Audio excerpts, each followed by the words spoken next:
All too often I read comments like, "Dogs are a reflection of their owners."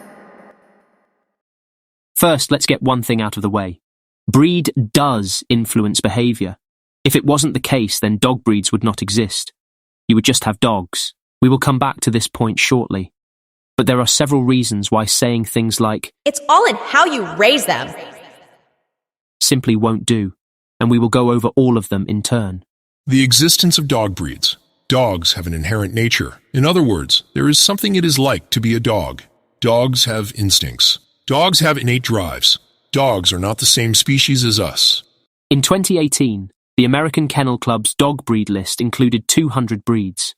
But according to Britannica, there are approximately 400 separate breeds of purebred dogs worldwide. And then, there are all the mutts out there. Although, as we know, all dogs are worthless mutts. Not being one of the cognoscenti, you will likely fail to understand what that means. But no matter, that isn't the topic today. Point being, breeds exist, and there are hundreds of them. Almost everybody knows that different dog breeds are bred for specific purposes. One of the many internal contradictions within the dog world is their acknowledgement of dog breeds. Specifically, the problem is that many of these people will recognize that certain breeds are better suited to certain tasks, except that when it comes to certain dogs having a greater propensity for violence, now they will say to you that breed doesn't matter. Or if it means that some dogs are quite a bit shittier in terms of behavior and more difficult to govern and control, many of them will likewise ignore this factor. But actually, a great irony is that dog owners themselves often don't seem to understand that dogs have been bred for different purposes. If they did, you would never see snow dogs, like Siberian Huskies or Alaskan Malamutes, living in tiny flats. They would not be found in the city at all. As a bit of an aside, if these people cared about the welfare of sled-pulling dogs, you would never see them living in places like Arizona or South Texas. But let's take, for instance, the Siberian Husky. These are energetic dogs designed for a life of constant physical activity. They are true working dogs, and one of the very few such dogs that actually exist. This is worth noting because of how often they are brought up, despite the fact that the vast majority of dogs in existence aren't like that at all. Several sources state that huskies should be given at least a couple hours of vigorous exercise each day. These dogs are bred to run several miles a day in Arctic temperatures, alongside a pack. If you do a basic Google search on huskies, you will quickly find things like this in the related questions. Here it is claimed by PetMD that Siberian Huskies make good family dogs. But of course, there's a caveat. It says that they need to get enough exercise and mental stimulation. They claim that these dogs are typically good with children, which is obviously implying that they aren't always good with children, assuming their claim is accurate at all. Of course, they won't tell you about how many huskies in particular have been known to snatch infants out of bassinets. They won't tell you that these dogs are not suited for living in a modern city. For another example, if you search for which dog breeds make the best pets, you might see beagles and Labrador retrievers near the top of that list. But the only beagles that aren't completely neurotic are ones that are actually worked and used as hunting dogs and trained using an Elizabethan collar. And don't get me started on labs. How are these dogs being recommended as pets? It's almost as if it's all about selling these high-maintenance so-called pets to people for profit, regardless of their compatibility with city living or their external negative impacts on neighbours of dog owners. So, on to the next point. I am sick and tired of having to say this so often, but dogs have their own drives and motivations. I am running out of ways to explain this to dog fanatics. Whenever a dog makes the news for doing something terrible, or whenever a person complains about it online, you inevitably have to suffer through some variant of "Bad dogs come from bad owners." But ultimately, the presence of dogs is the fundamental underlying issue. And at the end of the day, dogs behave the way they are going to behave, regardless of human influence or lack thereof. There is entirely too much emphasis placed on training and socialization. In past videos, I have gone over a lot of this at some length already, but even if we take them at their word, they still have a very serious problem on their hands. Because obviously many dog owners simply aren't training their dogs. It just isn't happening like they say it is supposed to happen. That is why I say that with no dogs in the picture, there is nothing to shift the blame onto anymore.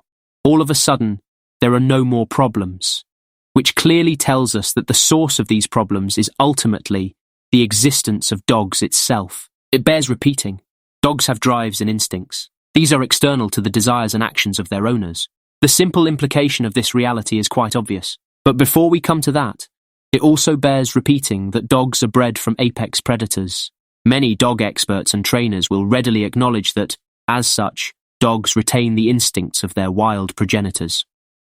Dogs have prey drives, and such drives are the reason a dog will randomly start chasing a cyclist or jogger in order to attack them in an unprovoked way, just to name one example. But, to go back a bit, there's a reason dog lovers will blame any unprovoked attack by a dog on something else. Anything from the dog's past, to the weather, and even sometimes the victim's character, believe it or not. By the way, this may also include other negative dog behaviour that isn't necessarily a dog bite, and the reason is easy to understand. But it is not a good one at all. Remember, these people will blame literally anything except for the dog's behaviour itself, which is actually the most direct identifiable source of whatever action has caused yet another person an injury, inconvenience, or early death. This is the reason they will blame anything else for what a dog itself does. If society as a whole rightly identified domestic dogs as the direct cause of the things they themselves are doing to us, it would seriously call into question the ethical sustainability of continuing to own them. The no bad dogs crowd would now have to admit that dogs themselves are clearly capable of doing terrible things, which should be very obvious. Dogs are dangerous with and without owners. I personally avoid dogs and even wish they weren't a thing anymore, and this is because of how they behave and because of the things they do. I'm talking about the dogs themselves here, nothing to do with their owners, or at least very little in most cases. It is nonetheless true that they are to blame as well. After all, if they stopped owning dogs, these problems would be non-existent. But it is not a false dichotomy, it's not an either-or. Both are to blame, and it isn't some binary choice between blaming one thing or the other. But ultimately, if there were no dogs in the equation, this entire absurd debate would cease. All dogs have inborn aggression. It is part of their fundamental canine makeup.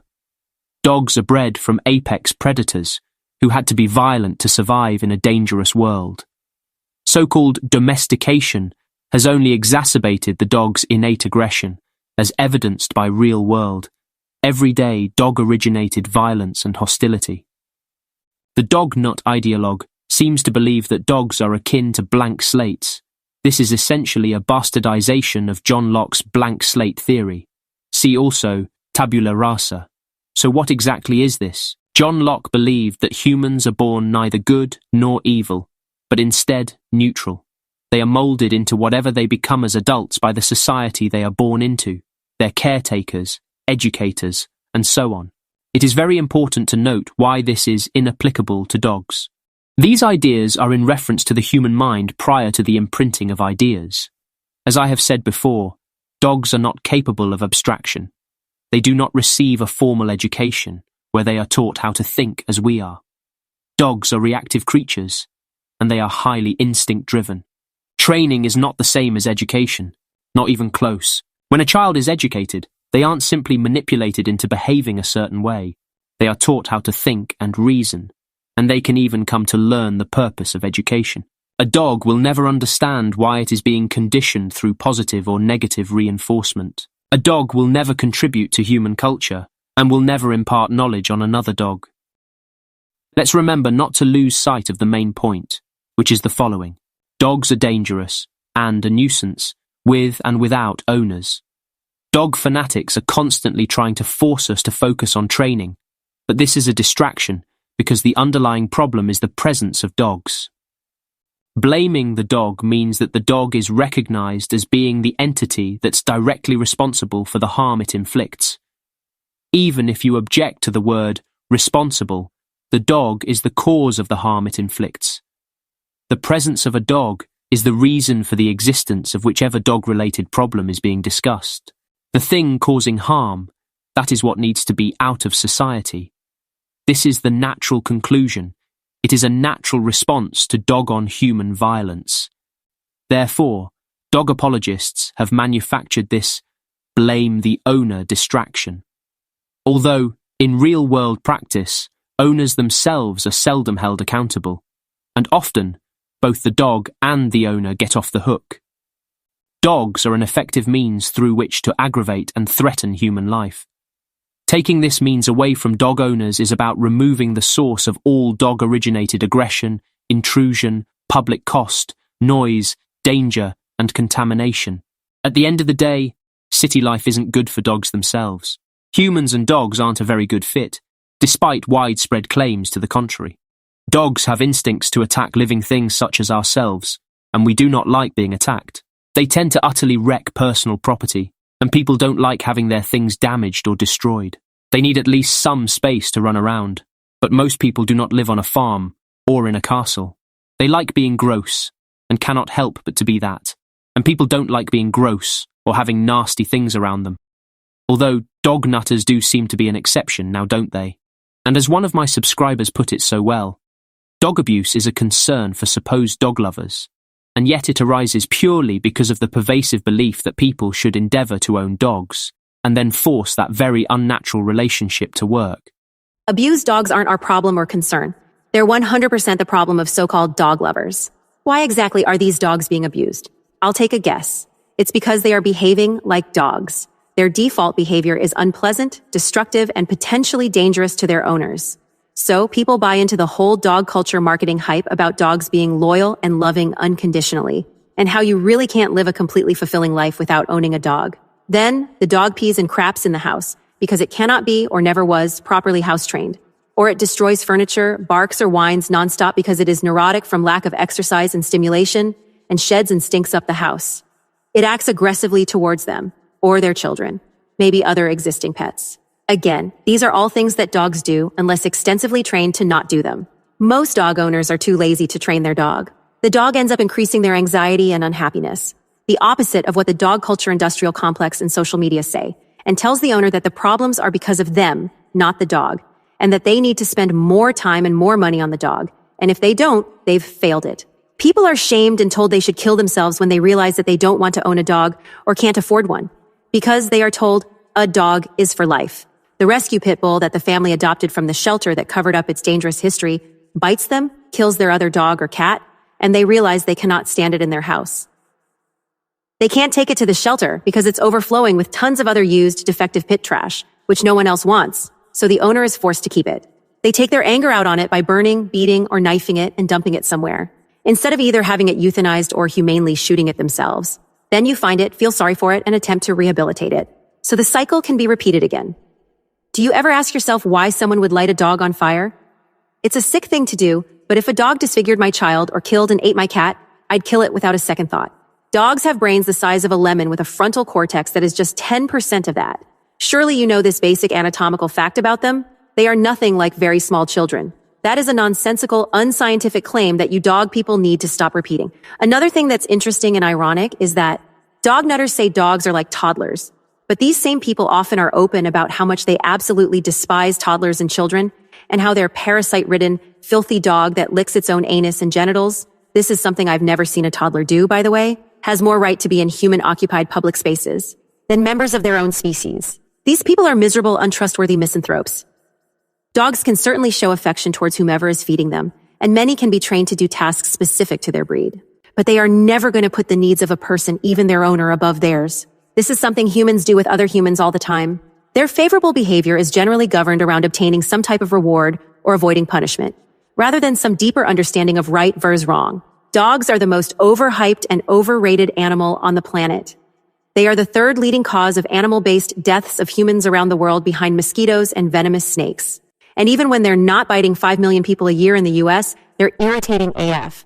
I'm listening to some idiot mutt a few houses down bark its fool head off because its owner let it outside.